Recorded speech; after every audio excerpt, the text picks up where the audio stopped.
आएगा, ठीक है, काफी देर से आएगा। तो सिहरण कहते हैं, बहुत महत्वपूर्ण है पहला कथन, ये लिख लो पहला कथन। आर्य मालवा को अर्थशास्त्र की उतनी आवश्यकता नहीं जितनी अर्थशास्त्र की। पहला कथन ये पेपर में कम से कम 5 बार आ चुका, ठीक है, पेपर में कम से कम 5 बार आ चुका है, इसलिए मैं पाठ में पिछड़ा रहा, क्षमा प्रार्थी हूँ। चाणक्य कहते हैं, अब तुम मालव जाकर क्या करोगी? चरण कहता है, अभी तो मैं मालव नहीं जाता, मुझे तक्षशिला की राजनीति पर दृष्टि रखने की आज्ञा मिली है।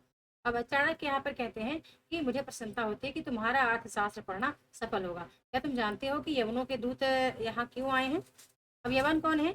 ठीक है, यवन कौन है? यवन दूत वही, जैसे कि आते हैं कौन कौन, मौर्य, ये फिलिप्स हो गया, ठीक है, सिकंदर हो गया, सिकंदर तो ग्रीक विजेता है, लेकिन ये यवन श्रेणी के आते हैं, ठीक है, एना सेक्रेटरीज हो गया, ये सिल्यूकस, ये सब यवन है।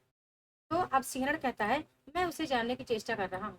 अब ये पेपर में आया है, बहुत महत्वपूर्ण है कि आर्यावर्त का भविष्य लिखने के लिए के लिए कुचक्र और प्रताड़ना की लेखनी और मत्स्य प्रस्तुत हो रही है यहाँ, ठीक है, यहाँ तक। दूसरा कथन है इसका इंपॉर्टेंट है, मैंने इस तरह कर भी दिया है, पहला कथन पे दूसरा कथन यहाँ इंपॉर्टेंट है। अब थोड़ा आगे चलते हैं, तो यहाँ पे क्या होता है कि सहसा आम्भीक और अलका का प्रवेश होता है। आम्भीक अलका दोनों ही भाई बहन है, गांधार नरेश के पुत्र पुत्री। आम्भीक कहता है, कैसा विस्फोट? युवक तुम कौन हो? किससे कह रहा है? सिंहरण से कह रहा है। सिंहरण कौन है? मालवगढ़ मुख्य कुमार का, मुख्य का कुमार, ठीक है। तो आम्भीक कहता है एक मालव, अपने को बताता है एक मालव को। अच्छे से दिख रहा है ना? ठीक है। तो आम्बिक कहता है, सिंहण कहता है कि मालव। आम्बिक कहता है नहीं, विशेष परिचय की आवश्यकता है। सिंहण कहता है तक्षशिला गुरुकुल का एक छात्र। आम्बिक कहता है कि देखता हूँ तुम दुर्विनीत भी हो। सिंहण कहता है कदापि नहीं राजकुमार। इंपॉर्टेंट है विनम्रता के साथ निर्भीक होना। ध्यान रखना कथन किसका है, ऐसा नहीं कि आप छोड़ दें, ठीक है।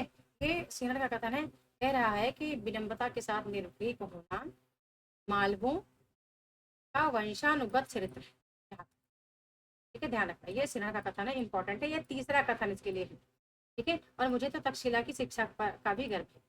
अब यहाँ मैंने तीसरा मैंने डाला नहीं, लेकिन आप हाईलाइट मैंने कर दिया ऑलरेडी, जितना इंपॉर्टेंट है हाईलाइट कर दिया। लेकिन ध्यान रखना, ये मैं ये पीडीएफ में ऐप पे लगाऊंगी, लेकिन इस पीडीएफ को मैं कहाँ पे, व्हाट्सएप पे नहीं दूंगी, ठीक है। अब मैंने बोला भी कि जिनको जाना है ग्रुप छोड़ के चले जाएं, मतलब जो एग्जाम निकाल लिए हैं जा सकते हैं, गए ही नहीं। और इनके ये कथन में जब बनाए बनाए बनाए, अब हो गया, यहाँ से आप करते रहना ये कथन, कितना ही बना के दे दूंगी, लेकिन मेहनत नहीं करेंगे तो नहीं होगा। हम भी कहते हैं कि परंतु तुम किसी विस्फोटक की बातें अभी कर रहे थे, किस और है चाणक्य, क्या तुम्हारा भी इसमें कुछ हाथ है? चाणक्य चुप रहता है। आम भी कहता है क्रोध से, बोलो ब्राह्मण। इम्पोर्टेंट है ये वाला, मैंने हाईलाइट कर दिया। अब मैंने यहाँ पे कुछ रखा नहीं है, एक एक दो तीन चार, जितना महत्वपूर्ण है मैंने हाईलाइट किया है। आम्बिक का कथन है, कहता है आम्बिक, ये नोट करना है आपको, ठीक है, चौथा कथन नोट करना है कि मेरे राज्य में रहकर, मेरे अन्न से पलकर, मेरे ही विरुद्ध कुचक्रों का सृजन, ठीक है, इंपॉर्टेंट है। चाणक्य कहता है, बहुत इंपॉर्टेंट है। राजकुमार, ये छोड़ दीजिए राजकुमार। चाणक्य कहते हैं कि ब्राह्मण न किसी के राज्य में रहता है और न किसी के अन्न से पलता है, स्वराज्य में विचरता है और अमृत होकर जीता है, ठीक है। अब मैं क्या इंपॉर्टेंट बताऊं आपको, ठीक है, ये 35 पेज है, 35 पेज है, ये मात्र पहला अंक है इसका, ठीक है, दूसरा अलग है, तीसरा 4 अंक है इसमें तो। अब मैं वो हाईलाइट बताऊं बस, ठीक है, पूरा ना पढ़ के हाईलाइट बताऊं? ना लिखने की आवश्यकता नहीं है, जिनके पास नोट्स चला गया है लिखने की आवश्यकता नहीं, लेकिन आप नोट्स को रिवीजन के तौर पे करना, उसको रिवीजन के तौर पे करना, ऑलरेडी उसमें हर चीज ऐड है दोस्तों। लेकिन आप बैठे हैं क्लास में, तो एक पहली इतने एक्टिव रहो कि मैं अक्षर पढ़ रही हूँ और आप यहाँ आपका हाथ चल रहा है, ठीक है, मैं आपका स्क्रीन पे चेहरा है, नजर है, और मैं अक्षर लिख रही हूँ, आपका हाथ चल रहा है, ठीक है। पहला पहला अक्षर आप पहली पहली पंक्ति की सिहरण एक लाइन में लिख दिया आपने, पूरा कथन लिखने की आपको आवश्यकता नहीं है, ठीक है। जैसे कि मान लो, अब लास्ट में मैंने क्या किया, पढ़ाते पढ़ाते मैंने एक प्रश्न बोल दिया, कल मैं जब पढ़ रही थी इसको, तो मैंने बहुत सारे प्रश्न इसके लिख भी लिए, ठीक है, बना लिए प्रश्न, क्योंकि ताकि आपसे प्रश्न करने में, लेकिन एक भी बंदा सही उत्तर नहीं दिया। कम्युनिटी में मैंने प्रश्न डाला था, अरे बाप रे, पता नहीं कैसे जेआरएफ निकला होगा लोगों का, ठीक है, कैसे JRF नेट निकल गया था, मैं तो ये हैरान। ठीक है, इतना रे भैया, एक भी बंदे ने सही जवाब नहीं दिया। देखो, इसका तो गलत बात है, आप लोग विचार गलत कर दिए हैं। ठीक है, देखती हूँ नोट डाउन क्या हुआ। चलो आगे आगे देखती हूँ। तो अब इसके बाद यहाँ पे एक इम्पोर्टेंट कथन आता है चाणक्य का ही, कि प्रकृति के कल्याण के लिए अपने ज्ञान का दान देता है कौन, मतलब ब्राह्मण के बारे में पूरा बता रहे हैं यहाँ पर, ये पूरा। ये ब्राह्मण, ये कथन आपके PDF में ऑलरेडी ऐड है। हम भी कहता है वह काल्पनिक महत्व माया जाल है, हमारे प्रत्यक्ष नीच कर्म उस पर पर्दा नहीं डाल सकते। ठीक है, क्रम से पढ़ाती हूँ इसको, भले इसमें एक दो दिन का टाइम पूरा लग जाए। ठीक है, क्योंकि ये चंद्रगुप्त स्कंदगुप्त स्वामी ना, एक जरा सी डाउट पे ना दो अंक छूट जाते हैं, बड़ा दुख लगता है। ठीक है, आप भी कहता है कि वह काल्पनिक महत्व माया जाल है, तुम्हारे प्रत्यक्ष नीच कर्म उस पर पर्दा नहीं डाल सकते। तो चाणक्य कहते हैं, सो कैसे होगा, अविश्वासी क्षत्रिय इसी से दस्यु और मलेच्छ साम्राज्य बना रहे हैं, और आर्य जाति पतन के कगार पर खड़ी एक धक्के की राह देख रही। आर्य जाति कौन, कौन, वही आर्य यानी मौर्य साम्राज्य के निर्माता। ठीक है, या मौर्य सम्राट, या फिर नंद, ठीक है, मगध सम्राट, ये आर्य जाति वाले हैं। तो क्योंकि यवन आ चुके हैं, अब यवन इन पे आक्रमण करना चाहते हैं। अब यवनों के यवन और सभी मौर्य सम्राट पर ही नजर गड़ाए हुए हैं। सकटार भी गड़ाया हुआ है, सॉरी पर्वतेश्वर भी। ठीक है, यवन दूत भी, आम भीख भी कहीं न कहीं लगा हुआ है, कि वो किस तरह से इन सब षड्यंत्रों के बीच में आनंद लेता है। ठीक है, बाद में पछताता है, बाद में वो चंद्रगुप्त का साथ ही देता है चाणक्य के कहने पर पहले अभी वो भी चाहता है कि यहाँ पे ये सब एक दूसरे से पतन की राह पर चलते रहे। हम भी कहता है कि और तुम धक्का देने का कुचक्र विद्यार्थियों को सिखा रहे हो। तो सिरण कहता है, विद्यार्थी और कुचक्र असंभव, यह तो वे कर सकते हैं जिनके हाथ में अधिकार हो, जिनका स्वार्थ समुद्र से विशाल हो, सुमेरु से भी कठोर हो, वो यवनों की मित्रता के लिए स्वयं वाल्ही के तक। ठीक है, देखो मैंने हाईलाइट किया यहाँ पे, मेरे बुरा नहीं किया, लेकिन यदि मैंने हाईलाइट किया यहाँ पे सिंहण का नाम, तो समझ लीजिए कि ये आपके पेपर के लिए इम्पोर्टेंट। ठीक है, और मैं बहुत बारीकी से जितने भी नाटक मैंने पढ़ लिए हैं, बहुत ही बारीकी से पढ़ा है। अब मैंने इसलिए नहीं पढ़ा कि मैं केवल मेरा भला होगा, बल्कि मैं लास्ट टाइम आपको, और ये शायद हो सकता है कि मेरा लास्ट बैच है, और जितनी मैं क्लास दूंगी आपको, ठीक है, वो क्लास आपको आपके लिए बहुत चार चांद लगाएगी। बस आपको मेहनत करना है, और मेरे साथ आपको यूं ही बैठे रहना है, सुनते सुनते। दोस्ती हिरण का यह कथन इंपॉर्टेंट है, कि यह तो वे कर सकते हैं जिनके हाथ में अधिकार हो, या यहाँ से कि जिनका स्वाद समुद्र से भी विशाल और समूरी से भी कठोर हो, वो जो यवनों से मित्रता के लिए स्वयं वाल्मीकि वाल्मीकि एक स्थान का जिक्र है। ठीक है, यहाँ पे वाल्मीकि बहुत सारे स्थान का जिक्र है, रावी विपाशा और बहुत सारी मैंने हाईलाइट किया हुआ है। तो हम भी कहता है, बस बस दुधर्ष युवक बता तेरा अभिप्राय क्या है। शरण कहता है, कुछ नहीं। हम भी कहता है नहीं बताना होगा, नहीं बताना होगा, मेरी आज्ञा है। शरण कहता है, गुरुकुल में केवल आचार्य की आज्ञा सिरोधारी होती है, अन्य आज्ञाएं अवज्ञा के गान से सुनी जाती है। सुनी जाती है। राजकुमार, अलका अलका कहती है, भाई, अब अलका अंबिक भाई बहन है, गांधार नरेश के पुत्र हैं। तो इस वन्य निर्झर के समान स्वच्छ और स्वच्छंद हृदय में कितना बलवान वेग है, यह अवज्ञा भी स्प्रिय है, जाने दो। आम भी कहता है, चुप रहो अलका, यह ऐसी बात नहीं है जो यूं ही उड़ा दी जाए, इसमें कुछ रहस्य है। अब चाणक्य चुपचाप मुस्कुरा। अब ये कथन ये इंपॉर्टेंट नहीं था, तो मैंने इसको नहीं पढ़ा। सिंहरण यहाँ पे कुछ बात करते हैं। ठीक है, आम भी पैर पटक कर, ओह असहाय युवक तुम बंदी हो। सिंहरण कहता है, कदापि नहीं, मालव कदापि बंदी नहीं हो सकता। तो ये कौन है, मालव है। ठीक है, ये मालव है सिंहरण। और नंद जो है वो क्या है, मागध है, मागध यानी या मगध सम्राट है, मागध भी कह सकते हैं। ठीक है, या मगध सम्राट है। मौर्य सम्राट यहाँ पे कौन है, चंद्रगुप्त। और इसके बाद गांधार नरेश आप जानते हैं, और यहाँ पे आंबिक के पिता। अब यहाँ पे आंबिक तलवार खींचता है, लेकिन तभी चंद्रगुप्त आ जाता है। तो अब आप क्रम समझ गए ना। ठीक है, अब आप जल्दी से फटाफट क्रम बता दो कि पहले कौन आया। ठीक है, पहले आंबिक आया, या फिर चाणक्य आए, ठीक है, फिर सिंहरण आए, फिर अलका आए, ठीक है, फिर चंद्रगुप्त। अब बताए क्या क्रम सही है। ठीक है, अब बता दे जल्दी से, बता दीजिए क्या क्रम सही है। ठीक है, पहले कौन, पहले चाणक्य आते हैं, ठीक है, पहले आंभिक आते हैं, फिर चाणक्य आते हैं, फिर सिंहरण आते हैं, फिर यहाँ पे अलका आती है, फिर चंद्रगुप्त आते हैं। ठीक है, अब बताओ क्रम सही है क्या? क्रम सही है? मेरा मोबाइल दे दो बेटा, कमेंटेट करने वाला। हाँ, पहले चाणक्य आए थे। ठीक है, चाणक्य, सिंहण, आंभिक, फिर चंद्रगुप्त, फिर नंद आएगा। तो ये आपको हर नाटक में देख रहना है, और इस बार हर दृश्यों को आप बारीकी से देखना। ठीक है, अभी ये पढ़ाऊंगी तो आपको खुद भी आइडिया लग जाएगा कि हमें पढ़ना कैसे है। ठीक है, संपूर्ण नाटक। तो चंद्रगुप्त आते हैं, सहसा प्रवेश करते हैं, अब कहते हैं ठीक है, प्रत्येक निरपराध आर्य स्वतंत्र है, उसे कोई बंदी नहीं बना सकता। यहाँ मैंने हाईलाइट किया तो समझ जाओ कि ये आपके लिए इंपॉर्टेंट कथन है। ये प्रत्येक निरपराध आर्य स्वतंत्र है, उसे कोई बंदी नहीं बना सकता। यह क्या राजकुमार, खड़क को कोस में स्थान नहीं है क्या? के तलवार को आपके कोस में स्थान नहीं है? तो सिरण कहता है व्यंग से, वह तो स्वर्ण से भर गया है। तो आंभिक कहता है तो तुम सब कुशल में लिप्त हो, और इस मालव को तो मेरा अपमान करने का प्रतिफल मृत्यु दंड अवश्य भोगना पड़ेगा। चंद्रगुप्त कहते हैं क्यों, वह क्या एक निस्सहाय छात्र तुम्हारे राज्य में शिक्षा पाता है, और तुम एक राजकुमार हो, बस इसलिए? अब यहाँ पे हाईलाइट क्यों है? क्योंकि यहाँ पे किसी के बीच कोई वार्तालाप नहीं, बल्कि नाटक में बताया गया है कि आगे वार्तालाप किसके किसके बीच होने वाली है, और यहाँ पे क्या है जो समाप्ति की ओर है। तो आंभिक तलवार चलाता है, चंद्रगुप्त अपनी तलवार पर उसे रोक देता है, आंभिक की तलवार छूट जाती है, वह निस्सहाय होकर चंद्रगुप्त के आक्रमण की प्रतीक्षा करता है, और बीच में फिर अलका। अब यहाँ पे थोड़ा सा जो अब जब कथा है ना आगे बदल जाए।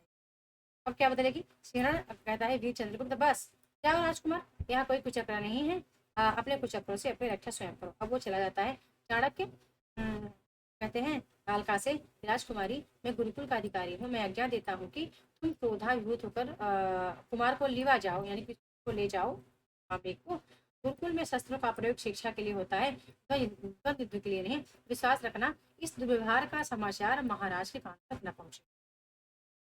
ठीक है, अलका कहती है ऐसा ही हो, चलो भाई। अब क्षुब्ध आंबिक उसके साथ चला जाता है। चाणक्य कहते हैं चंद्रगुप्त से, तुम्हारा पाठ समाप्त हो चुका है, और आज का यह कांड असाधारण है। मेरी सम्मति है कि तुम शीघ्र तक्षशिला का परित्याग कर दो, और सिंहरण तुम भी। चंद्र कहते हैं कि आर्य हम मागध हैं, और यह मालव। ध्यान रखना ये कथन, अच्छा होता कि गुरुकुल में हम लोग शस्त्र की विद्या भी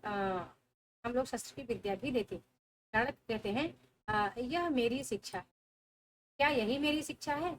बालकों किसी चपलता दिखलाने का यह स्थल नहीं है। तुम लोगों का समय पर शस्त्र का प्रयोग करना पड़ेगा, परंतु अकारण रक्तपात नीति विरुद्ध है। अब ये चंद्रगुप्त का कथन बहुत इंपॉर्टेंट है, पेपर में आया हुआ है और महत्वपूर्ण भी है।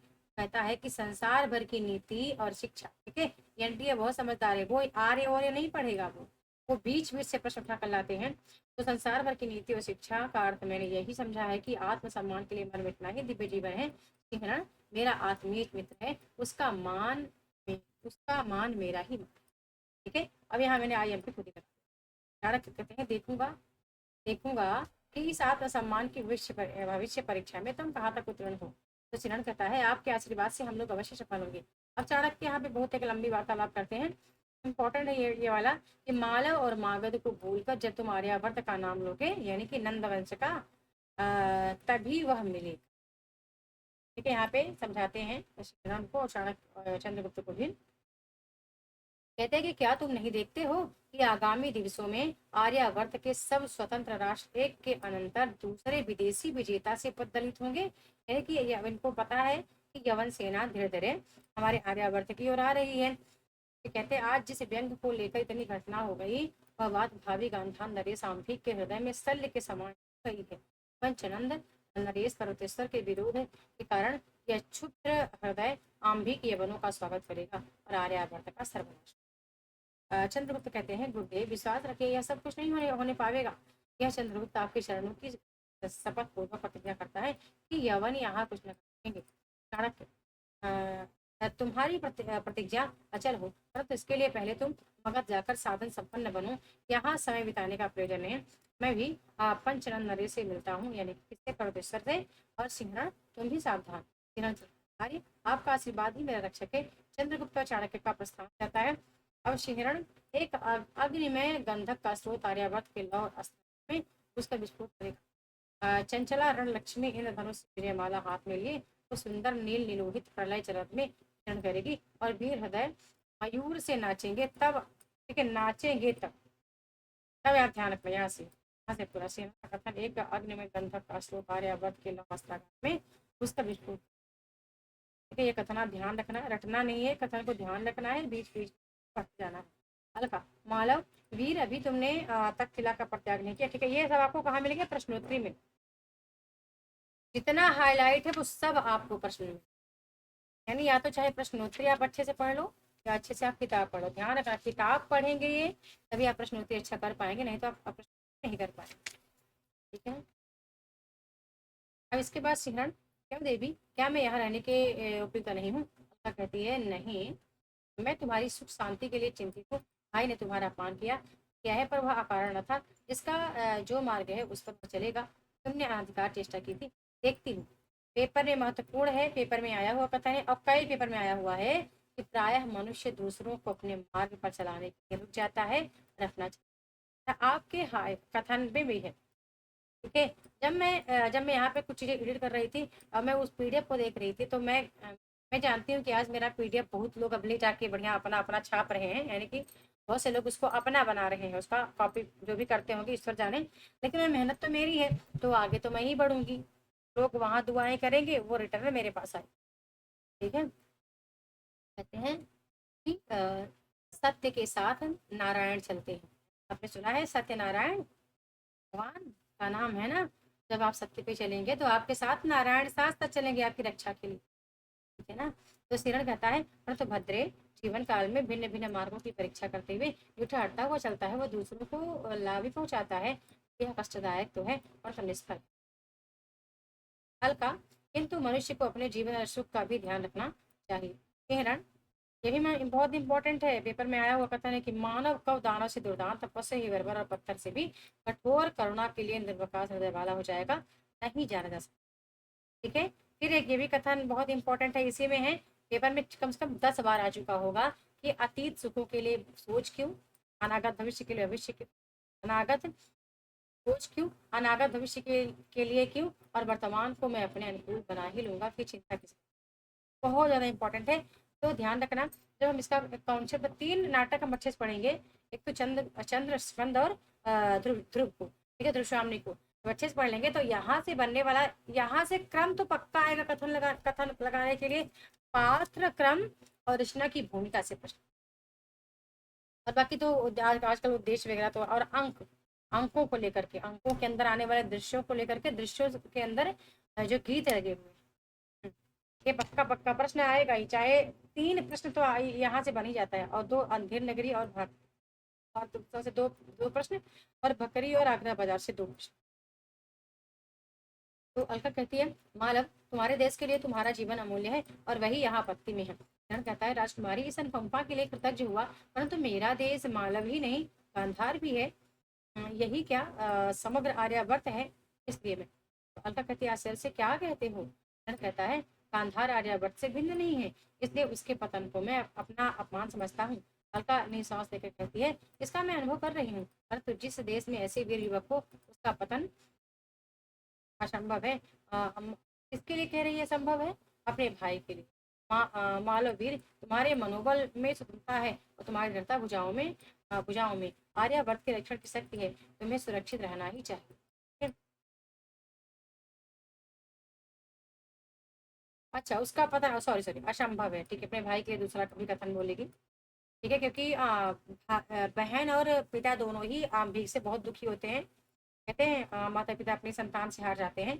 तो एक दौर आता है जब अलका भी छोड़ के चली जाती है, वैसे जंगल में रहती है, और आम भीख भी किसी और मतलब नंद की तरफ है।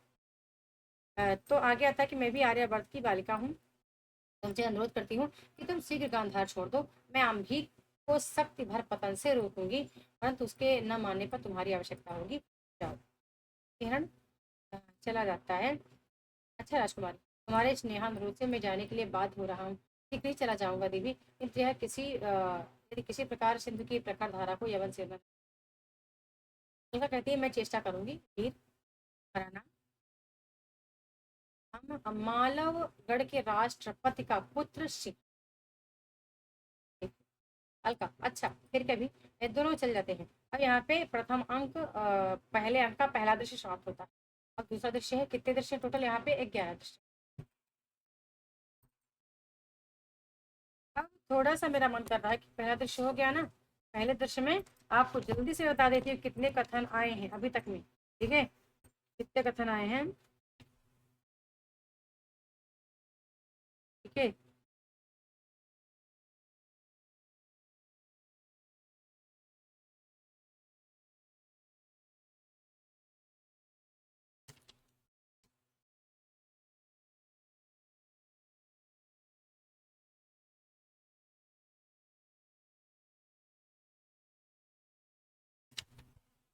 10 कथन है जो बहुत इंपॉर्टेंट है, और उन 10 कथनों से आपके प्रश्न बन गए हैं। अब जब मान लीजिए कि मैंने एक प्रश्न कर दिया, ठीक है, अरे यार अच्छा लगा,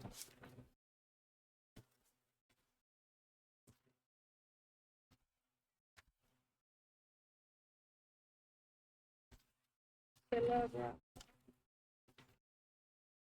इतना, अरे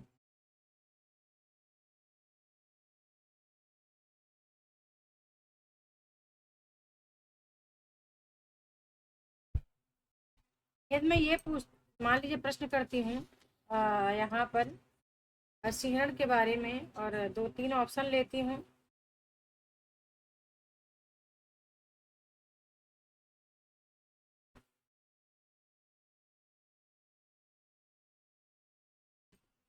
मुझे मिल नहीं रहा, कहाँ कौन से पेज पे रखा है मैंने, उसको दबा तो दिया था, पता नहीं। 10 प्रश्न मैंने रखे थे, मुझे लगा था मैं क्लास में आपसे पूछती जाऊंगी, तो 10 प्रश्न क्लास में।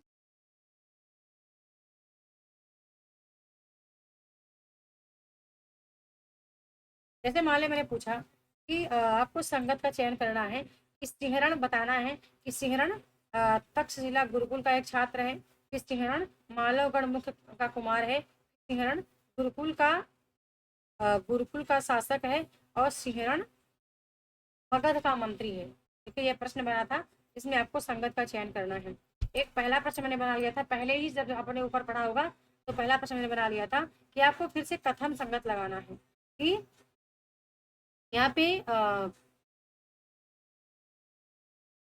हाँ ठीक है, कोई बात नहीं, अभी नहीं बता रही हूँ। मैंने सबके कथन ले लिए थे, और आपको बताना था कि वो कथन किसका किसका है, ठीक है। मैंने यहाँ पे चाणक्य के, चंद्रगुप्त के, और साथ में आम्भिक के, सिंहरण के, और फिर से मैंने आम्भिक के और अलका के कथन ले लिए थे 5, जिनमें से आपको लगाना था कि हाँ जगह, तो जिनमें आपको बताना था कि निम्नलिखित में से संगत कथन कौन है। तो यहाँ से अभी जो 10 कथन है, वहां से केवल मैंने 3 प्रश्न बनाए थे, ठीक है, ऊपर 3 प्रश्न मेरे बन के तैयार हैं। अब पहले ये कंप्लीट हो जाएगा, तब तभी प्रश्न करवाऊंगी, जब बीच में दिखा दूंगी तो फिर आपको चीजें आसान लगने लगेगी, जब मैं दिखा दूंगी तो आपको आसान लगने लगेगा। चलिए, 10 कथन आपको आई होप याद होंगे। दूसरा क्या है? मगध सम्राट का विलास कानन है। विलासी युवक और युवतियों का विकार है यहाँ पे। जो यहाँ पे शीर्षक दिया है पूरा वही चीज सब कुछ है, ठीक है। अब मगध सम्राट का विलास है तो बात नंद की हो रही है, ठीक है। अब नंद आता है, नंद प्रवेश करता है, 8 बसंत का उत्सव है क्या? एक युवक कहता है, जय हो देव, आपकी आज्ञा, कुसुमपुर के नागरिकों ने आयोजन किया। यहाँ पे कुसुमपुर, अंतापुर, कम से कम 6-7 स्थानों का जिक्र हो रखा है। नंद कहते, यहाँ पे मैं नंद की ज्यादा वार्तालाप नहीं पढ़ रही हूँ, ठीक है। नंद की वार्तालाप में बिल्कुल नहीं पढ़ रही हूँ, ये जो भी इस वार्तालाप होती रहती है, ये ना बहुत ही विलासी टाइप का है, बस इसके मदिरा में रहता है, तो स्त्रियों के बीच में नाच गाना करने में बहुत ही ज्यादा वो रहता है, ठीक है। अनुचर लोग पीछे, यहाँ पे कोई ऐसा कोई कथन मिला ही नहीं मुझे जो पेपर के लिए इंपॉर्टेंट है, तो मैंने यहाँ पे कुछ हाईलाइट नहीं किया, ठीक है। अनुचर लोग प्रत्येक कुंज में मदिरा कलश और चषक लाते हैं, राक्षस और सुभाषनी का प्रवेश होता है, पीछे पीछे कुछ नागरिक भी आते हैं। अब यहाँ पे राक्षस कहता है सुभाषनी, एक बात और, चलो चलो और चलो, सुभाषनी कहती नहीं, मैं और न समझ सकूँ। ये यहाँ पे थोड़ा इनकी वार्तालाप चलती रहती है, ऐसी बकवास वाली, कोई खास वार्तालाप इनकी नहीं होती जो पेपर के लिए इंपॉर्टेंट है। इसी ध्यान रखना, दूसरे अंक में जहाँ पे शीर्षक है मगध का सम्राट का कानन विलास, वहाँ पे गीत आता है, आप गीत में ध्यान रखना, ठीक है। जहाँ मुझे लगा कि वार्तालाप नहीं करनी है तो मैंने नहीं किया वहाँ। फिर तुम कनक किरण के अंतराल में लुप्त होते हो के नतमस्तक गर्भ वहन करते, यौवन के धन रसकण भरते, ये लाज भरे सौंदर्य बता दो। अधरों के मधुर कगारों में, कलकल धन की गुंजारों में मधुरता सी हंसी तरल अपनी पीते रहते हो क्यों। बेला विभ्रम की बीच चली रजनीगंधा की खली कली अवसाध्य मलय अकुलित दुकूल कलित होती। तो ये चल एक है तो द्वितीय अंक का ये पहला गीत है और अब तक का ये पहला गीत। ठीक है, तो ये यहाँ पे बात ये कौन गा रहा है, सुहासिनी गायकार है। अभी चले जाते हैं यहाँ से। ठीक है, अब आगे इनकी वार्तालाप चलती रहती है। ये अभिनय अभिनय करने वाली कोई यहाँ खास बात नहीं होती है सुभाषनी, परंतु देवी देव एक बड़ी भूल हो। नंद कहता हुआ क्या, सुहासिनी कहती है आर्य राक्षस का अभिनय पूर्ण गान नहीं होता। कहती मैंने तो गाना गाया पर राक्षस ने तो नहीं गाया। तो आगे चल के ना राक्षस भी एक गीत सुनाता है। ठीक है, ये गीत सुन तो आप यहाँ पे ना दो ही गीत याद रखना बस। सुहासिनी के बाद राक्षस गीत गाता है कि निकल मत बाहर दुर्बला, लगेगा तुझे हंसी का सीत, शरत नीरत माला के बीच तड़प ले चपलासी भयभीत, पढ़ रहे पावन प्रेम प्रभाव। निकल मत बाहर ध्रुवला, पहला शीर्षक आप याद रखेंगे तो हो जाए। ठीक है, तो ये दो गीत आपको यहाँ पे ध्यान रखना। दूसरे अंक में अब आगे यहाँ पे हम चले आते हैं। यहाँ पे ये सब यही सब इनकी वार्तालाप चलती है बस। दूसरे अंक पे कुछ मत करना, आप केवल दो गीत याद रखना, एक सुभाषिनी का, दूसरा राक्षस। ठीक है, बस दूसरे अंक में कुछ नहीं। मगध सम्राट का विलास कानन कुसुमपुर का जिक्र है, जहाँ पे ये नंद विलास का है और ये नाच गाना में बहुत लिप्त रहता है। ठीक है, स्त्रियों के अभिनय वगैरह में बस इसका यही काम है। तो ये बस दो गीत आप याद रखना, इसके बाद कुछ नहीं। या तीसरी में आते हैं तो पाटलिपुत्र में एक भग्न कुटीर स्थान है जिसका जिक्र है। चाणक्य प्रवेश करके झोपड़ी ही तो थी पिताजी। अब ये पाटिलपुत्र, हाँ ये आ गए हैं उस जगह पे जहाँ इनके पिता को निष्कासित कर दिया गया था, जिनके द्वारा किया गया था वो भी दृश्य आता है। और आया है पता करने, कुछ लोगों से पूछता है अपने पिता के बारे में, तो उसको क्या पता चलता है देखते हैं। तो कहता है झोपड़ी ही तो थी पिताजी, यही यही मुझे गोद में बिठाकर राजमंदिर का सुख। ब्राह्मण थे, ऋतु और अमृत जीविका से थे, पर वे भी न रहे। कहाँ गए कोई नहीं जानता, मुझे भी कोई नहीं पहचानता। यही तो मगध का राष्ट्र है, प्रजा की खोज है किसे। वृद्ध दारिद्र ब्राह्मण कहीं ठोकरे खाता होगा या कहीं मर गया। एक प्रतिवेशी आता है। अब प्रतिवेशी से इनकी वार्तालाप होती है कि प्रतिवेशी भी चाणक्य को नहीं पहचानता, चाणक्य प्रतिवेशी को पहचान है कि यहीं के आसपास करने वाला है। बाद में क्या होता है कि ये प्रतिवेशी जो है सोच कर कहता है कि वो कई वर्ष, अब इनको पता चल गया कि इनके जो वृद्ध ब्राह्मण यहाँ रहते थे उनके पिता रहते थे और उनका नाम चणक था। ठीक है, अब ये प्रतिवेशी समझ गया कि चणक के पुत्र ये चाणक्य है। तो ये कहता है कि ओहो कई बरस हुए, वह तो राजा की आज्ञा से निर्वासित कर दिया गया, मतलब उनको चणक को राजा की आज्ञा से निर्वासित कर दिया गया। हंसकर कहता है वह ब्राह्मण ही बड़ा हठी था, उसने राजा नंद के विरुद्ध प्रचार करना आरंभ किया था। सो भी क्यों एक मंत्री सकटार के लिए उसने सुना कि राजा ने सकटार का बंदी गृह से में बदबद करवा डाला। ब्राह्मण ने नगर में इस अन्याय के विरुद्ध आतंक फैलाया, यानी कि चाणक्य की पिता को पता चल गया था सकटार को बंदी करवा दिया गया है और के विरुद्ध अन्याय हो रहा है। तो वो सबसे जाके पूरे गांव में कहा है।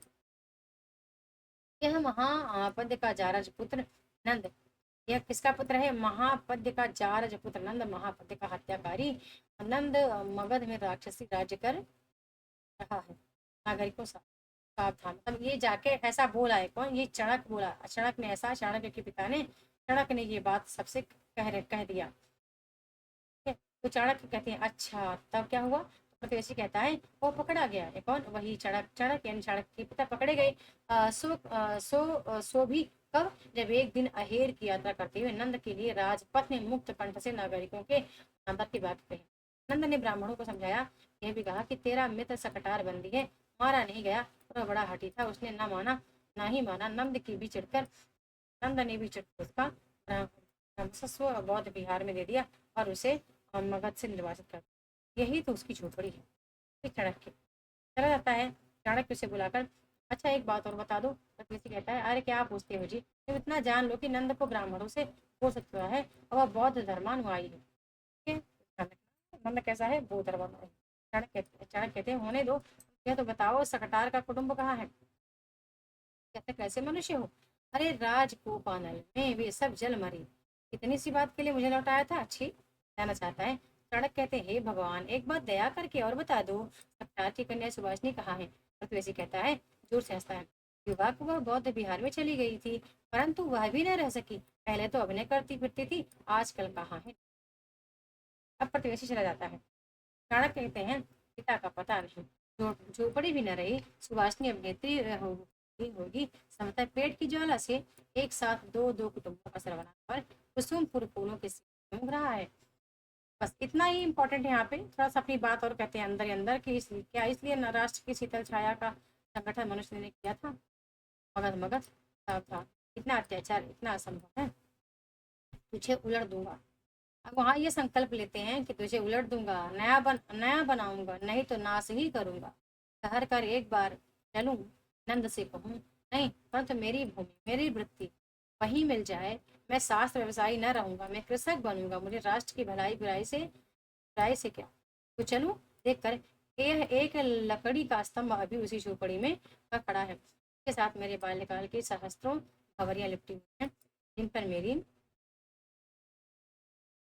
धवल मधुर का आवरण चढ़ा रहता है। सब की स्निग्ध स्मृति विलीन हो जाती है। वो सब यहाँ से पर्दा गिरता है और चौथा अंक शुरू होता है। चौथा अंक क्या है?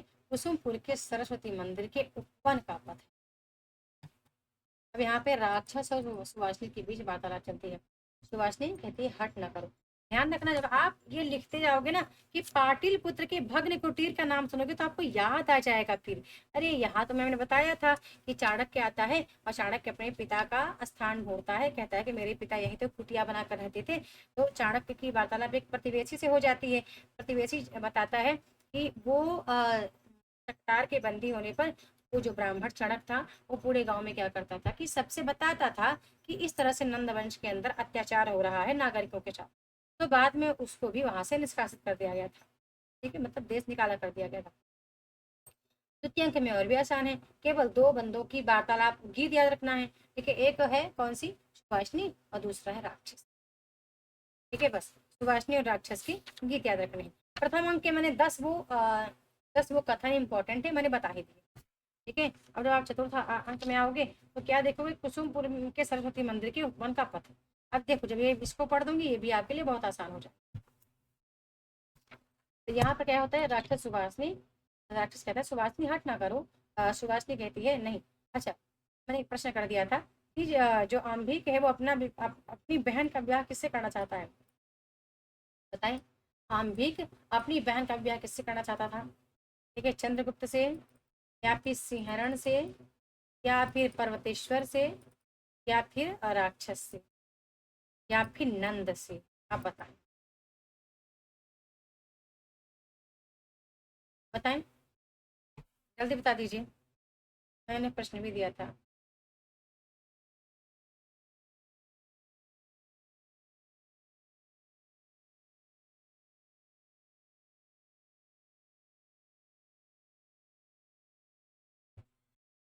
बताएं किससे करना चाहता था? अम्बिक अपनी बहन अलका का विवाह किससे करना चाहता है?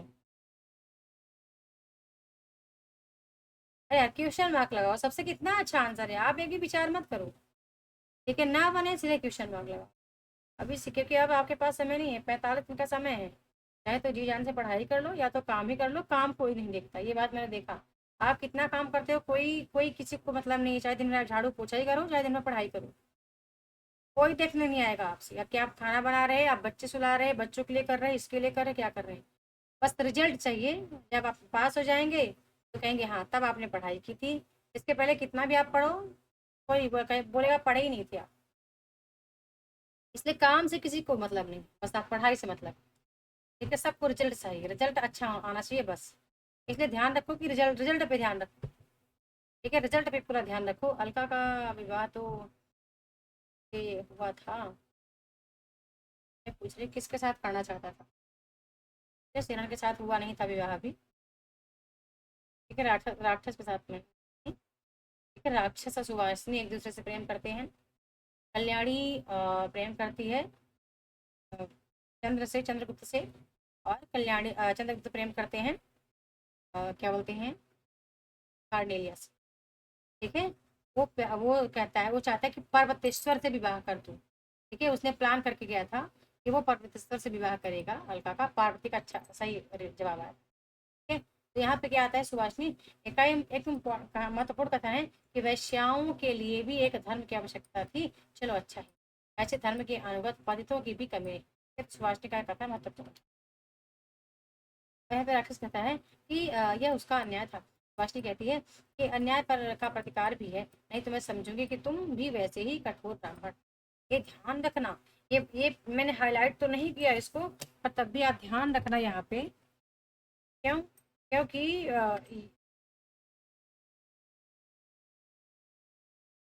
हम्म, क्योंकि यहाँ पे ब्राह्मण है ना, तो हम समझेंगे, क्या समझेंगे कि ये चाणक्य का कथन होता है।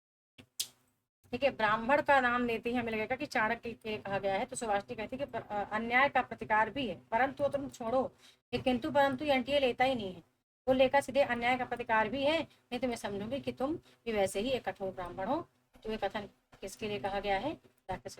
राक्षस मैं वैसा हूँ कि नहीं ये पीछे मालूम होगा, परंतु सुभाषनी में स्वयं हृदय से बौद्ध मत का समर्थक हूँ। केवल उसकी दार्शनिक सीमा तक इतना है कि ही कि संसार दुख में है। अब मुझे जब मैं आज पढ़ ली तो मुझे इसका पाई पाई याद हो गया कि कौन से अंक में कौन से पात्र आ रहे हैं। यदि आपको इतना समझ में आ रहा है तो ठीक है, नहीं तो आज से आप नेट आउट करना छोड़ भी दो।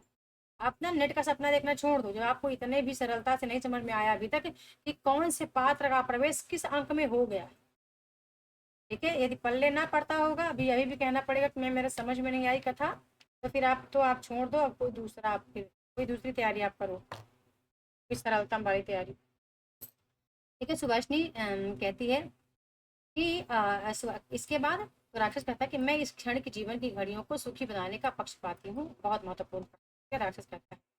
तो सुभाषनी कहती है यहाँ पर कि अच्छा, तब आज आज से मेरे कारण तुमको राज सेक्टर में बौद्ध मत का समर्थन करना होगा। राक्षस कहते हैं हाँ मैं प्रस्तुत हूँ। सुभाषनी कहती है लो फिर मैं तुम्हारी, लो फिर मैं तुम्हारी। अब यहाँ पे कितना अच्छा, अब यहाँ पे दिया गया है कुसुमपुर के सरस्वती मंदिर के वन का पथ है। यहाँ मात्र यही दो पात्र हैं। ठीक है, यही दो पात्र हैं, इनके बीच वार्तालाप चलती है और यही आ जाती है कल्याणी, और कल्याणी की दोनों सहेलियां हैं। ठीक है, नीला नीला, बस यही बस यही इन्हीं के बीच ये थोड़ा सा प्रेम भरी वार्तालाप चलती रहती है। और ये चतुर्थ अंक में, क्योंकि अब कुसुम सरस्वती मंदिर है, मंदिर के आगे एक वन है, वन में ये सब बैठे हैं। अब वन है तो बात तो अपने प्रेम वो की करेंगे, बड़ी अच्छी अच्छी बात है कि यहाँ पे वन में कौन सा युद्ध होगा। ठीक है, वन में कोई युद्ध नहीं छिड़ रहा। तो अब यहाँ पे सुभाषनी कहती है कि मुझे विश्वास है कि दुराचारी सदाचार के द्वारा शुद्ध हो सकता है और बौद्ध मत का समर्थन करता है, सबको शरण देता है। ये बड़ा महत्वपूर्ण है, यहाँ से मुझे विश्वास है हम दोनों उपासक होकर सुखी बनेंगे। राकेश कहता है इतना बड़ा शुभ स्वप्न का जाल देखो देखो ना फैलाओ। सुभाषनी कहती है नहीं प्रिय, मैं तुम्हारी अनुचरी हूँ, मैं नंद की विलास लीला का क्षुद्र उपमान बनकर नहीं रहना चाहती। ठीक है, ये चले जाते हैं। फिर राक्षस कहता है एक पर्दा उठ रहा है या गिर रहा है, समझ में नहीं आता। आंख मिचकर सुभाषनी कुसुमपुर का स्वर्गीय कुसुम मैं हस्तगत कर लूं?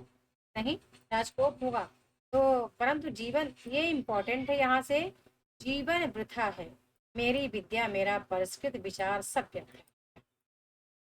कथन राक्षस का ध्यान रखें। सुभाषनी एक लालसा है, एक प्यास है, वह अमृत है, उसे पाने के लिए 100 बार मरो। सुभाषनी के लिए कहता है कि सुभाषनी एक लालसा है, एक प्यास है, वह अमृत है, उसे पाने के लिए 100 बार मरो का पता चले कौन किसके लिए कहा गया कथन, कौन कह रहा है, तो ध्यान रहे आपको। ये पथ से हटो, आँख छोड़ो। राक्षस कोई राजकुल की सवारी है तो चलो, चल जाता है। राक्षसियों के साथ सीता पर राजकुमारी कल्याणी का प्रश्न। कल्याणी का पता चला कि नंद की पुत्री है।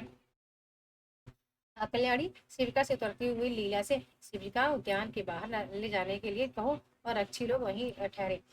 शिविका देकर रख जाते हैं। कल्याणी देखकर कहती है कि आज सरस्वती मंदिर में कोई समाज है क्या? या तो नीला देखा जाती है। नीला राजकुमारी नीले श्वेत शिला पर बैठिए, यहाँ अशोक की छाया बड़ी मनोहर है। अभी तीसरे पहर का सूर्य कोमल होने पर भी इस प्रणीय नहीं। कल्याणी कहती है चल, दोनों जाकर बैठती है। नीला आती है। नीला क्या बताती है कि राजकुमारी आज तक शिला से लौटे हुए स्नातक लोग सरस्वती मंदिर के लिए आए हैं, सरस्वती मंदिर दर्शन के लिए आए हैं। कल्याणी क्या सब लौट आए हैं? नीला यह तो न जान सकी। कल्याणी कहती है अच्छा तू बैठ, देख कैसी सुंदर माधवी लता फैल रही है। महाराज के उद्यान में भी लताएं ऐसी हरी भरी नहीं, जैसे राजा आतंक से आतंक से वे भी डरी हुई हूँ, राज आतंक से वे भी डरी हुई है। दस नीला, मैं देखती हूँ कि महाराज से कोई स्नेह नहीं करता, डरते भले हो। यानी कि अब नंद से कल्याणी खुद ही करी, मेरे पिता से कोई स्नेह नहीं करता, सब डरे भले हों। नीला कहती है, सखी मुझ पर उनका सही स्नेह है, परंतु मुझे डर। कल्याणी कहती है, मुझे इसका बड़ा दुख है, देखती हूँ कि समस्त प्रजा उनसे त्रस्त और भयभीत रहती है, प्रचंड शासन करने कारण उनका बड़ा दुर्नाम है। लीला कहती है, परंतु इसका उपाय क्या है? देख लीला, वे दो कौन घर आ रहे हैं, तो सब कुंज में चली जाती हैं, तो ब्रह्मचारियों का प्रवेश होता है। ठीक है, दो ब्रह्मचारी यहाँ पर आती हैं। एक ब्रह्मचारी कहती है कि मैंने हाईलाइट किया कि धर्म पालित मगध को उन्माद हो गया है, और जन साधारण के अधिकार अत्याचारियों के हाथ में देकर विरासत का स्वप्न देख रहा। तुम तो गए नहीं, मैं अभी उत्तरापथ से आ रहा हूँ। या तो यहाँ तक देख रहा है तो ध्यान, विलासता का स्वप्न देख रहा है, एक ब्रह्मचारी को। दूसरा कहती है, स्नातक तुम ठीक कह रहे हो, महापद्य जारजपुत्र नंद केवल शस्त्रवध और कूटनीति के द्वारा सदाचारों के सिर पर तांडव नृत्य करता है। वह सिद्धांत विहीन से कभी बुद्धों का पक्षपाती, कभी वैदिकों का अनुयायी बनकर दोनों में भेद नीति चलाकर बल संचय करता रहता है। ये इम्पोर्टेंट है पेपर के लिए कि मूर्ख जनता धर्म की ओट में नचाई जा रही, बहुत इंपॉर्टेंट है। ठीक है, बहुत ही इम्पोर्टेंट है। और मैंने कहा कि जो महत्वपूर्ण मैं वही वही हाईलाइट की हूँ, परंतु तुम देश विदेश रहकर आए हो, आज मेरे घर पर तुम्हारे हैं, यहाँ तक निमंत्रण है, तो देखो यहाँ पे खुद ही हाईलाइट है, वहां सबको तुम्हारी यात्रा सुनो। पहला करते चलो, दोनों जाते हैं, कल्याणी बाहर जाती है। कल्याणी अब यहाँ पे थोड़ी सी वार्तालाप चलती रहती है। वो कौन है? वो दो जो स्नातक आए हैं, सिंहरण है और चंद्रगुप्त है। चंद्रगुप्त आता है यहाँ पे, ये यहाँ पे क्या होता है कि तीनों डरती हुई कुंड में छिपने लगती है, और चीता आता है, दूर से तीर आकर उसका सिर भेद कर निकल जाता है। धनुष लिए हुए चंद्र कहता है, यहाँ पे कौन यहाँ है? इधर से स्त्रियों का कर्ण पड़ा पड़ा था, देखकर अरे यहाँ तो तीन कुमारियां हैं, भद्रे उसने कुछ चोट तो नहीं पहुंचाई। अब चंद्र यहाँ पे इनसे वार्तालाप कर रहे हैं। एक वार्तालाप यह है कि राजकुमारी यानी कि कल्याणी मौर्य सेनापति का पुत्र रहता है। ये यहाँ थोड़ा वार्तालाप चलती रहती है, लेकिन कल्याणी चंद्रगुप्त को पहचान जाती है। कल्याणी पूछती है, स्वस्थ होकर सच नमस्कार चंद्रगुप्त, मैं कृतज्ञ हूँ, तुम भी स्नातक होकर लौटे हो? चंद्र कहता है, हे देवी, अब ये प्रश्न बनता है। ठीक है, मैंने प्रश्न रखा है कि तक्षशिला में 5 वर्ष रहने के बाद यहाँ क्यों बचाने विलम्ब होता है? तो चंद्रगुप्त तक्षशिला में कितने वर्ष तक वो विद्या प्राप्त करने गया था, कितने वर्ष बाद लौटता है? तो 5 वर्ष, 5 वर्ष तक विद्या अध्ययन किया। किशोर छोड़ कर गया था, अब ये तरुण दिखाई पड़ते हैं, मैं अपने कई बाल सहचरों को भी। यहाँ थोड़ी सी कल्याणी के बीच वार्तालाप हुई है, ये कोई इंपॉर्टेंट नहीं था, तो मैंने यहाँ पे हाईलाइट किया। अब 5वां जो अंक है वो है मगध में नंद की राजसभा। अब मगध में, अब मगध है, अब बात नंद की हो तो युद्ध की बात न हो, ऐसा हो नहीं सकता, या मूर्खतापूर्ण कोई बात ना हो नहीं सकता। ठीक है, तो अब ये जो है ना, यहाँ पे कौन कौन है? नंद रहता है, नंद राक्षस, एक दो प्रतिहारी हैं।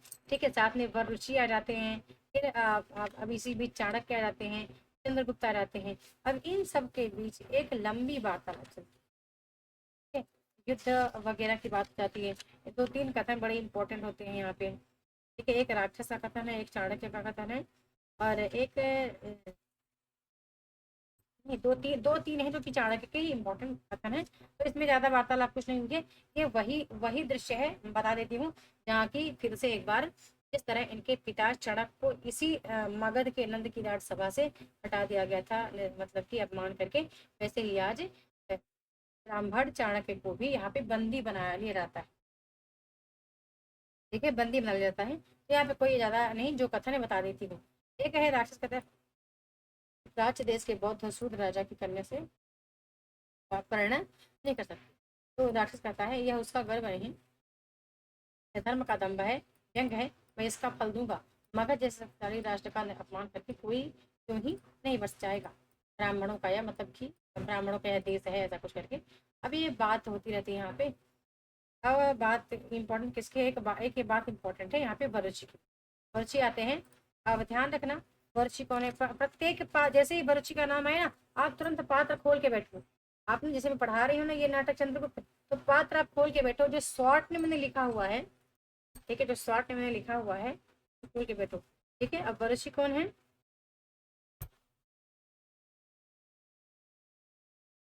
और यही कात्यायन है, यही मगध के अमात्य भी हैं। ठीक है, वरुषि कहते हैं राजा धीराज, जिस गुरुकुल में मैं स्वयं परीक्षा देकर स्नातक हुआ हूँ, उसे प्रमाण की भी पुनः परीक्षा अपने गुरुजनों के प्रति अपमान करना है। ठीक है, क्योंकि ये अब ये नंद कहता, कह दिया उसके ऊपर, कह दिया कि मैं इसका क्या प्रमाण है कि ये विद्या अध्ययन करके आए हैं, तो ये कहता है कि ये शास्त्र विद्या में भी क्या पारंगत हैं। ठीक है, वो ऊपर वार्तालाप कर देता है। राक्षस, यहाँ राक्षस से कहता है कि केवल सधर्म की शिक्षा मनुष्य के लिए पर्याप्त पर्याप्त है, और वह तो मगध में ही मिल सकती है। अब यहाँ वही बात होती है, चाणक्य के नंद कहता है ब्राह्मण ब्राह्मण ब्राह्मण, यह देखो कृत्य के समान इसकी शक्ति ज्वाला लटक रही है। तो वही अब यहाँ पे चाणक्य थोड़ा सा भड़क उठते हैं, और चाणक्य कहते हैं वह तो रहेगा ही। जिस दिन उसका अंत होगा उसी दिन आर्यावर्त का ध्वंस होगा। अमात्य ने ब्राह्मण नाश का विचार किया तो किया हो, तो जन्मभूमि की भलाई के लिए उसका त्याग कर दे। राष्ट्र का शुभ चिंतन केवल ब्राह्मण ही कर सकते। एक जीव की हत्या से डरने वाले तपस्वी, बहुत से बढ़ाने वाली वृत्तियों से, अलग समुद्र की आंधियों से आर्यावर्त के प्रमाणित होंगे। यहाँ ये बड़ी अच्छी बात आप लिखी है चाणक्य की। ये यहाँ पे और वार्तालाप होती है, नंद चाहता है कि ये चुप ही रहे, मतलब इसको चाणक्य को।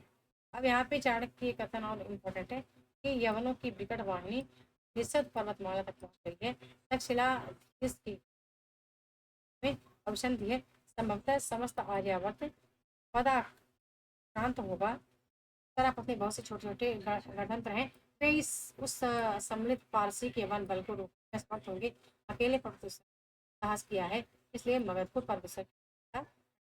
अब यहाँ पहली बार इन्होंने बात छेड़ी है कि यवन दूत हमारा जो आर्यावर्त है उसको लोग लूटना चाह रहे हैं। ठीक है, इन्होंने बात बता दी। कल्याणी कहती है अपने सर के पिताजी, मैं परमेश्वर के गर्व की परीक्षा लूंगी। मैं वृषण कन्या हूँ, उस क्षत्रिय यह सिखा दूंगी, क्षत्रिय को यह सिखा दूंगी कि राजकन्या कल्याणी किसी क्षत्राणी से कम नहीं। ठीक है, इनके पीछे वार्तालाप चलती है। अमनंद हंसता है अपनी बेटी की बात सुन के, तो राक्षस कहता है राजकुमारी राजनीति महलों में नहीं रहती, ये हम लोगों के लिए छोड़ देना चाहिए। तो इम्पोर्टेंट है यहाँ पे कथन किसने कहे हैं कि राजकुमारी राजनीति महलों में नहीं रहती। आगे कथन आता है इसी में चाणक्य का कि मैं जानता हूँ कि प्रमाद से मैं मनुष्य कठोर सत्य का भी अनुभव नहीं करता, जैसे इसलिए मैंने प्रार्थना नहीं की, अपने अपराध रामस्व के लिए मैंने भिक्षा नहीं मांगी। ठीक है, तो ये भी महत्वपूर्ण है। वो क्यों कह रहा है, क्योंकि नंद ने इसको बंदी बना दिया है चाणक्य को, तो वो कहता है कि मैं अपने लिए भीख नहीं मांगूंगा। ठीक है,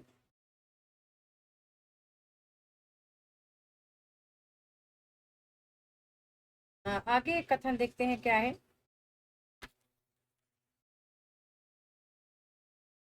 कथन इम्पोर्टेंट है, वो कहता है चाणक्य कहता है कि ये वाला कथन कि तुम सावधान नंद, तुम्हारी धर्मांता के लिए प्रेरित राजनीति आंधी की तरह चलेगी, उसमें नंद वंश समूल उखड़ेगा। नियति सुंदरी के भावों में बल पड़ने लगा है, समय आ गया है कि शूद्र राज सिंहासन से हटाए जाए और सच्चे क्षत्रिय मूर्धाभिषिक्त।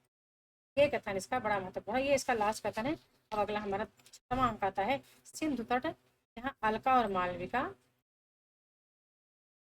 ये भी एक था, यहाँ ने कर दिया था, यह सिखानंद तर्पणी है, और तब तक न बंधन में होगी जब तक नंदकुल निशेष होगा। ठीक है, ये बड़ा बहुत ही मतलब मोटिवेशन करने वाला है। यार कोई एक संकल्प जरूर लो आप, ठीक है, कोई संकल्प लेके आप काम करो तो काम बने।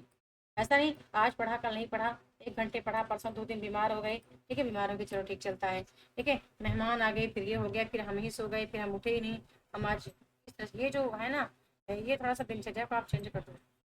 अब फर्स्ट चैप्टर को इग्नोर मत करिए। अभी मैं आप मेरे से पूछेंगे कि आपको कितने घंटे पढ़ना है, मैं बता दूँ आपको 5 घंटे कंटिन्यू पढ़ना है। 5 से 6 घंटे आपको अभी अभी टाइम देना है, आप ध्यान दो। ठीक है, मैंने कहा भी है न चीजें ना समझ में आए छोड़ दो। जिनका पीएचडी वगैरह हो गया है वो तो जरूर हाई करें, क्योंकि वो भी आजकल लोगों को नहीं मिला। और साथ में ये भी है कि तो बहुत मतलब 60-70% सबसे ऊपर ही जिनका परसेंटाइल है वो आप तैयारी करो, जिनका 0% वो भी तैयारी करो। ठीक है, 0% भी तैयारी करो, क्योंकि इंपॉर्टेंट है अभी भी आप 0 से उठ के आप हीरो तक जा सकते हैं। अब ये क्या है, सिंधु तट, अलका और मालवीय।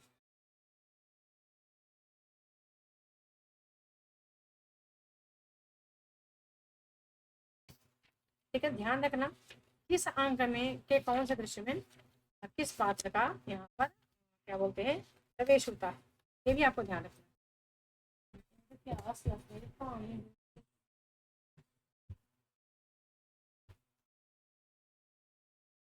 अरे यार उस दिन व्रत क्या रख लिए, अस्वस्थ हो, छत में पूजा कर लिए ना, 2 घंटे वही ओस जो है ना, अच्छा वही नुकसान। जल्दी आ।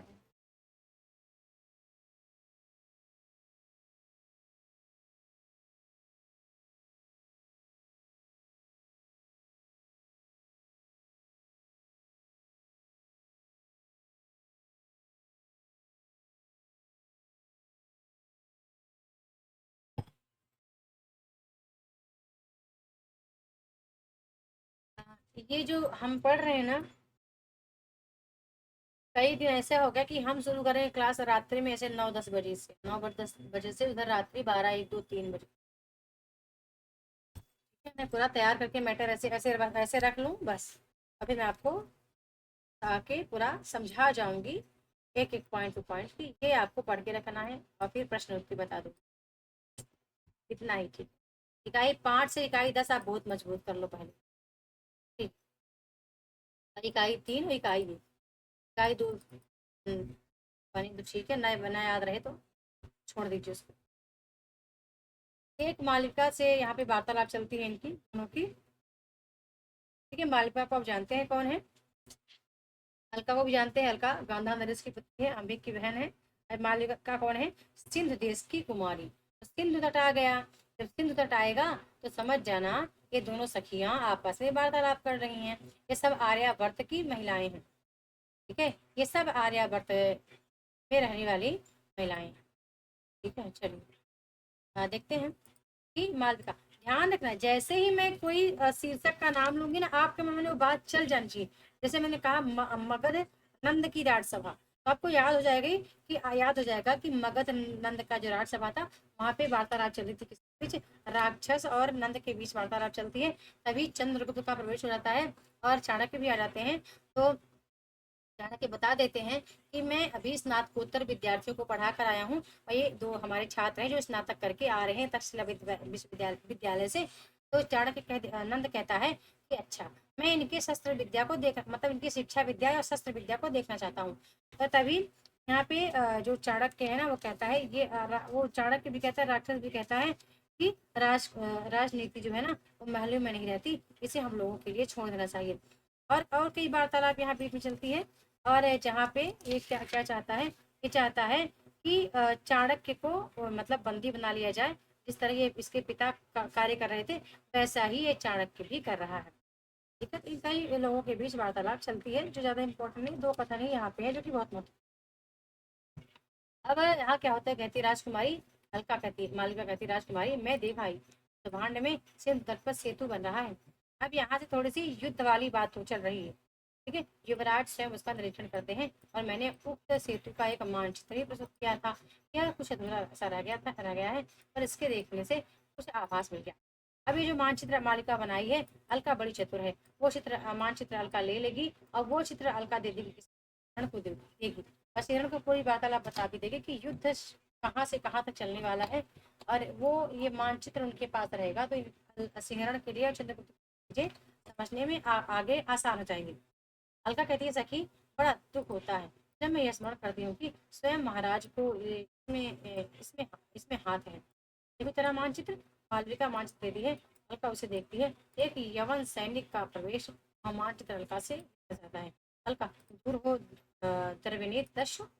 तो यवन कहता है यह गुप्तचर है, मैं इसे पहचानता हूँ। भरत सुंदरी, तुम कौन हो जो इसकी सहायता कर रही हो। अच्छा हो कि मुझे मानचित्र मिल जाए और मैं इसे प्रमाण बंदी बनाकर महाराज के पास ले जाऊंगा। अलका कहती है यह असंभव है, तुम्हें बताना होगा कि तुम यहाँ किस अधिकार से से हैं, यह अत्याचार क्या क्या चाहते हो? यवन कहता है, मैं देवपुत्र विजेता अलक्षेंद्र का नियुक्त अनुचर हूँ और तक्षशिला का की मित्रता का साक्षी हूँ। यह अधिकार मुझे गांधार नरेश दिया, यानी कि अलका के पिता ने ही दिया है।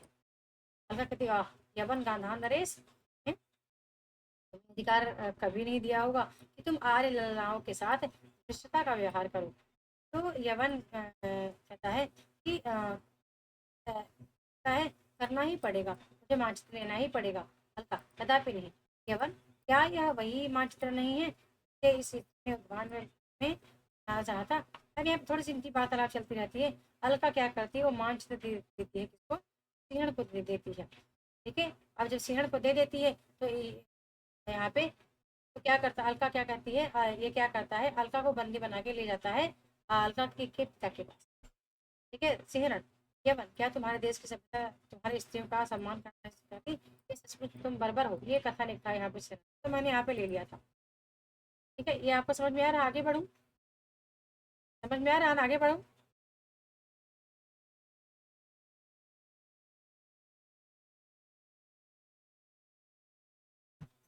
अरे यार, नेट के पीएचडी में एडमिशन मत करो।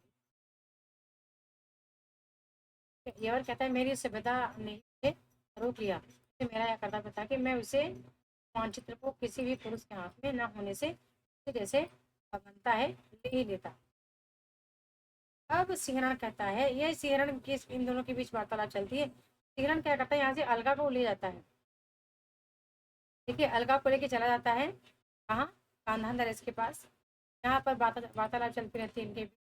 ठीक है, अलका, मालविका भी तुम्हारे साथ जाएगी, तुम जाने योग के इस समय नहीं हो। कहता है, जैसी आज्ञा।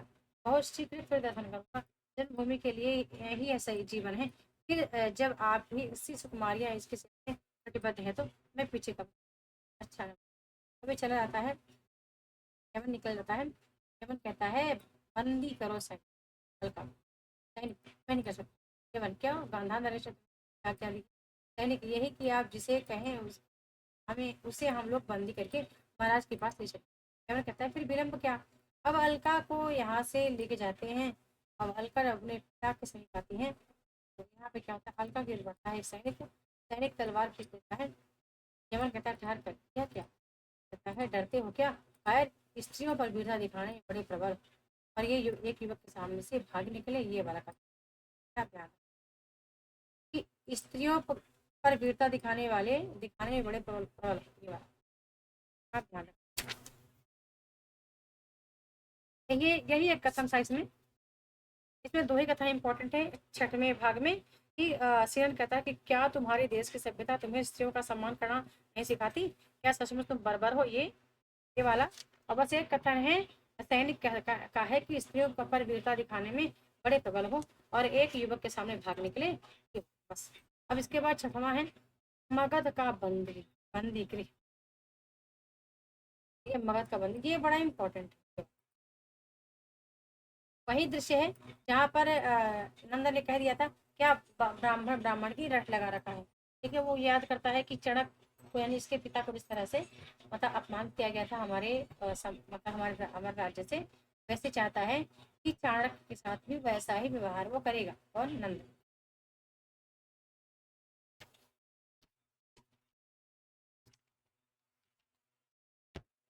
अब इससे कुछ कथन पढ़ देती हूँ क्योंकि इसके अभी जो इम्पोर्टेंट कथन है ना, वो आपको तृतीय और चतुर्थ अंक में मिलेंगे। ठीक है, एक कथन ये आता है, एक बार निकल नहीं पाता तो दिखा देता है, ये हासिल दिखा देता कि दुर्बल हाथों में साम्राज्य उलटने के और बाह्य के कोमल और ब्राह्मण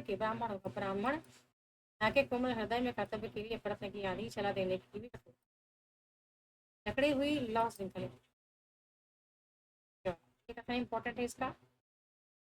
ये कौन सा इंपॉर्टेंट है? यहाँ पे वार्तालाप चलती रहती है, इनके बीच इंपॉर्टेंट है ये वाला कथन कि चाणक्य कहते हैं, त्याग और क्षमा तप और विद्या तेज और सम्मान के हैं, लोहे और सोने के सामने से झुकाने के लिए हम लोग ब्राह्मण नहीं बनेंगे। एक ये वाला कि अब केवल पढ़ने से काम चलेगा, अर्थशास्त्र और दंड नीति की आवश्यकता है। वाला कथन इंपॉर्टेंट है। एक कौन सा है, ये वाला चाणक्य कहते हैं कि कहते हैं वरिष्ठ कहते हैं, बहुत बार अपन में आ चुका है कहते हैं कि मेरे पास पानी में सिर खपाने का समय नहीं है, बात ठीक करने से पहले मनुष्य मुझे, तो किससे कह रहे हैं, वरुष से कहते हैं।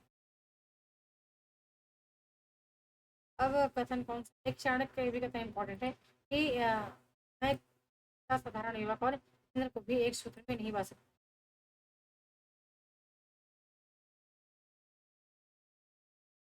अब आता है 8वां है, जहाँ पे गांधार नरेश का प्रकोष्ठ है, चिंता युक्त पुरुष करते हुए। अब यहाँ पे गांधार नरेश का प्रकोष्ठ है, यानी कि उनका राज्य है। अब कौन आ गया है, ठीक है, राजा बूढ़ा हो चला, तो मन बुढ़ाना हुआ, अलका आई। ठीक है, अलका को बंदी बना के वो लोग लेकर आते हैं, अलका के साथ साथ यवन वृक्ष को है। राजा कहते हैं बेटी अलका, अलका, हाँ महाराज, अलका। तो राजा कहते हैं मुझे महाराज मत बोलो, ठीक है। राजा ने कहा नहीं, कहो, कहा हाँ पिताजी। अलका, कब तक तुम्हें सिखलाता रहूंगा। अलका कहती है नहीं महाराज। राजा फिर कहते हैं फिर महाराज, पागल लड़की है पिताजी। ठीक है, तो अभी चाहते हैं कि अलका उन्हें पिता पता चाह दे, लेकिन अलका द्वितीय तृतीय अंक में होती है, द्वितीय अंक में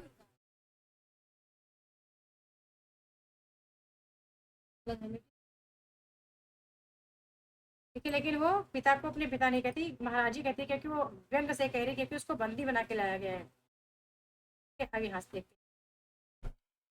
तो यहाँ पे यवन कहता है महाराज मुझे नहीं मालूम, ये राजकुमारी है, अच्छा मैं इन्हें बंदी न बनाता। ऐसा कहता है सिंजुकस, हमारा मुख कांति से, यवन, यह मेरी राजकुमारी है, अब बेटी।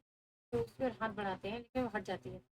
अब यहाँ पे इनकी वार्तालाप चलती रहती है। यहाँ पे एक कथन होता है इम्पोर्टेंट है, ठीक का, और बाकी तो ऐसे ही नॉर्मल वार्तालाप चल रही है। वेग से आता हुआ प्रश्न है, हम भी पिताजी आपके राज्य में एक भयानक है, और तक्षशिला का गुरुकुल है, अलका उस रहस्य को, ठीक है। ये अब यहाँ ये बता देते हैं, तो राजा को लगता है कि क्यों अलका, यह बात सही है, अलका कहती है सत्य है हमारा। इस उन्नति की आशा में अम्बिक ने यह इस कर्म किया है, उसका पहला फल यह है कि आज मैं, संभव है कल आप हो, और परसों गांधार की जनता बेकार करेगी, का मुखिया होगा आपका वंशज चिरकारिया। बैंक कर रही है अपने भाई के लिए, बैंक कर रही है। अब यहाँ पे वार्तालाप चलती है, एक कथन है बड़ा इंपॉर्टेंट है, कुल पुत्रों के रक्त से आर्यावर्त की भूमि सींचेगी, दानवी बनकर जननी जन्मभूमि अपनी संतान पाएगी महाराज, आर्यावर्त के सब बच्चे आम्बिक जैसे नहीं होंगे। यहाँ पे कोई वार्तालाप नहीं होती, ऐसी मतलब वार्तालाप चल रही है कि पिता पुत्र और पुत्री में, मतलब बाप बेटा और बेटी।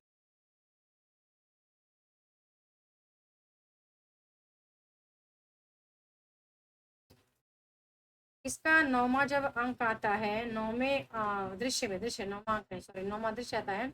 अब जहाँ पर्वतेश्वर की राजसभा है, ठीक है, वही पर्वतेश्वर, इसको कोरस भी कहा गया है। अब यहाँ पे चाणक्य की नीति चलेगी, पर्वतेश्वर चाहता है कि वो भी युद्ध करे, ठीक है, यमनों से, लेकिन चाणक्य उसको अच्छी अच्छी बातें सिखा सिखा के और अपने पक्ष में कर लेते हैं। यहीं पे सिंहरण और अलका के जो कुछ पतन होते रहते हैं, वो भी अलका भी द्वितीय अंक में जा करके उन सब चीजों को संभाल लेती है। यानी कि वो कहती है पर्वतेश्वर को, चूना लगाती है कि हाँ मैं आपसे विवाह करने के लिए तैयार हूँ, लेकिन उसके बदले आप सिंहरण को छोड़ दीजिए। और ये दोनों सभी अलग अलग मौका में या फिर किसी में विराजमान होते हैं, बैठ कर जाने का प्रयास करते हैं, लेकिन वो हाथ छोड़ करके और सिंहरण के साथ चल जाती है। तो पर्वतेश्वर की अब राजसभा है। पर्वतेश्वर आर्य चाणक्य बातें ठीक ठीक नहीं समझ आती, चाणक्य कहता है कैसे खाएगी, बस केवल बात ही है ना, अभी कुछ है। अब यहाँ पे इनकी बात चल रही है, चाणक्य हैं, चाणक्य पर्वतेश्वर को भी समझा रहे हैं अपने तरीके से। चाणक्य कहते हैं निरुपाय हूँ, लौट जाओ, तो महत की लाक्षितिक सेना आगामी यवन और पर्वतेश्वर की पताका के साथ युद्ध करती। ये वार्तालाप हो रही थी, एक कथा इम्पोर्टेंट लगता, धर्म के नियामक ब्राह्मण है, ये पात्र देखकर उसका संस्कार करने का अधिकार, ये वाला कथा इम्पोर्टेंट है यहाँ पे। अभी यहाँ पे 3 कथन चाणक्य के ही मतलब ये भी, और यानी पर्वतेश्वर, जिसके लिए कहा गया है क्षत्रिय ससुराल पर आर्यावर्ती आर्यावर्णी इसमें एक और है यहाँ पे कथन इंपॉर्टेंट है, केवल अभिशाप अस्त्र लेके तो ब्राह्मण रखते हैं, मैं इससे निंदा करूंगा, परंतु डराने वाले ब्राह्मण तो मेरी सीमा के बाहर हो जाए। ये बोल रहा है चाणक्य ने।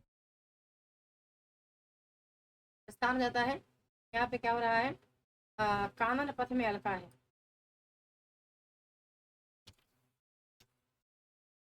ठीक है, अब यही यहाँ बड़ा अच्छा दृश्य आता है।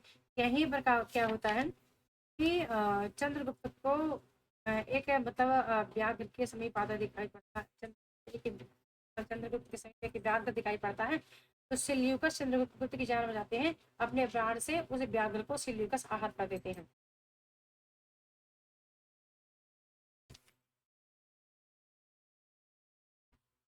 फिर देख लेते हैं। तो क्या पहला ही कथन है, बड़ा महत्वपूर्ण है। शिकारी के बीच में सिल्यूकस का प्रवेश होता है। सिल्यूकस तुम कहाँ सुंदर, तब तुम कहाँ सुंदर राजकुमारी। अलका कहती है मेरा देश, मेरे पहाड़, मेरे इस भूमि के एक एक परमाणु मेरे हैं और मेरे शरीर के एक एक परमाणु से फिर मैं और कहा जाऊँ। ये वाली कथा यहाँ पे महत्वपूर्ण है। अब इनकी इनकी वार्तालाप चलती रहती है। चाणक्य है, सिल्यूकस है, अलका। अब आगे क्या होता है, यहाँ पे सिल्यूकस अपना परिचय दे देते हैं कि माने वो कौन है, चाणक्य और चंद्रगुप्त। तो कहते हैं यवन सेना। तुम कौन हो। चाणक्य कहते हैं ब्राह्मण। क्या तो कोई बड़ा महान पुरुष है। ब्राह्मण तो इसके साथ ही मतलब सिलिबस को लगता है कि ये तो कोई बड़ा महान पुरुष है। एक महत्वपूर्ण है कि यह चंद्रगुप्त के परिचय दिखाते हुए किससे, सिलिबस से कहते हैं कि चंद्रगुप्त मगध का निर्वासित राजकुमार। ये हो गया। अब थोड़ा सा आगे चलेंगे, यहाँ पे ऐसी वार्तालाप चल रही है इनके बीच। अलका कहती है आर्य चाणक्य चंद्रगुप्त ये भी यवनों के साथी, जब आंधी और बरखा वृष्टि और वर्षा और दावाग्नि का देश की हरी भरी खेती का रक्षक कौन। शून्य व्योम व्योम प्रश्न को बिना उत्तर दिए लौटा देता है। अब यहाँ पर एक जगह का जिक्र है, झेलम के पार सेना उतरना चाहती है। उन्मत्त प्रोफेसर अपने विचारों में मग्न है। गांधार गांधार छोड़कर चलूं, एक बार महात्मा दांड को पार कर शांति संदेश से कुछ साथ लेकर और कह रही है।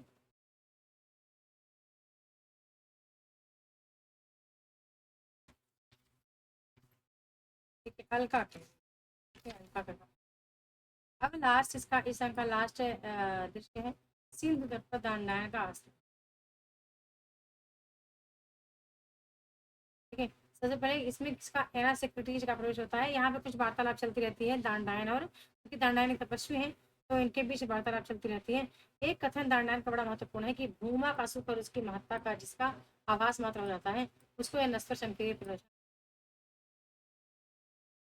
ये कथन इसका इम्पोर्टेंट है।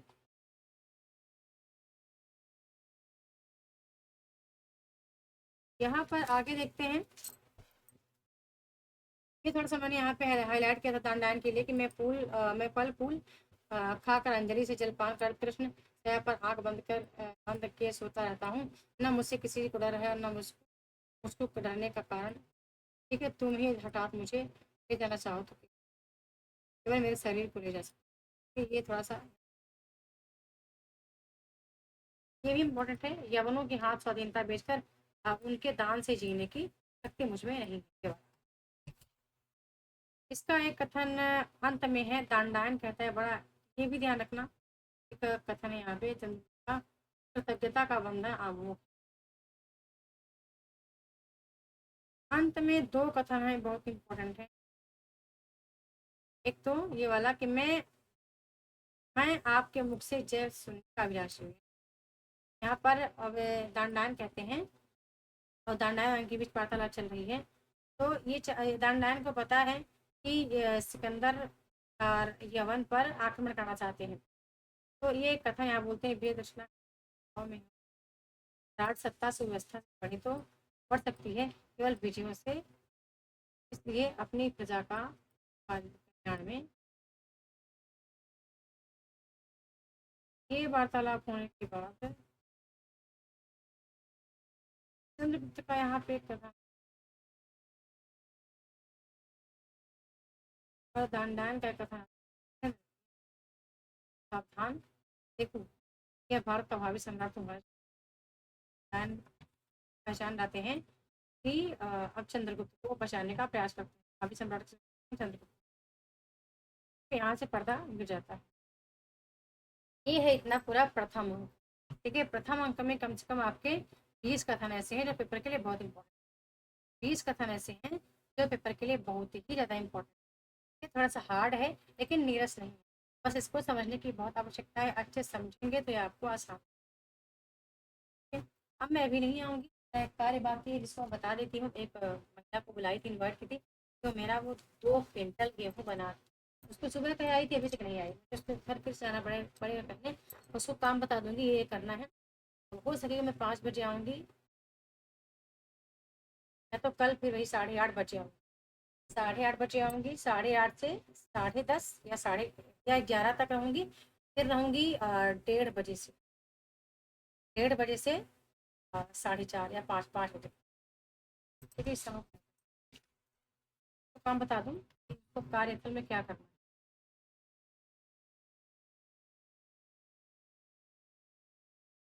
हाँ, ये सब कथन है, लेकिन इतना इतना बारीकी से नहीं था। तब मैंने बहुत मतलब दूर दूर से कथन लिए थे, यानी कथन इकाई, मतलब एक कथन इकाई 1 अंक से, मतलब प्रथम अंक से, फिर दूसरा द्वितीय अंक से, फिर तीसरा तृतीय अंक से। अब मैं इसको बहुत बारीकी से देख रही हूँ कि कौन कौन सा कथन है जो आपके पेपर के लिए बहुत इंपॉर्टेंट है, तो आप उसमें मिलान करते रहना। और मैं वैसे प्रश्नोत्तरी भी लाऊंगी तो खुद भी आपको आइडिया लग जाए। ठीक है, रिविजन आपका खुद भी उससे होगा, लेकिन आप पढ़ते रहना। और ये जो क्लास है ना, आप हो सके फास्ट मोड में करके आप 2 से 3 बार देखा करो। ये इस क्लास को आप ना 2 बार तो जरूर आप देखा करो फास्ट में। ठीक है, चलिए,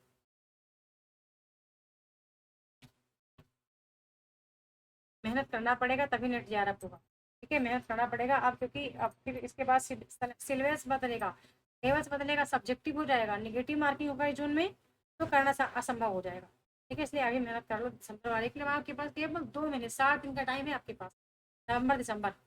नवंबर दिसंबर ये चला गया। ये तो अभी आप 3 दिन बाद त्यौहार मनाएंगे, घर में त्यौहार नहीं मनाएंगे तो घर में आना कहानी होगी।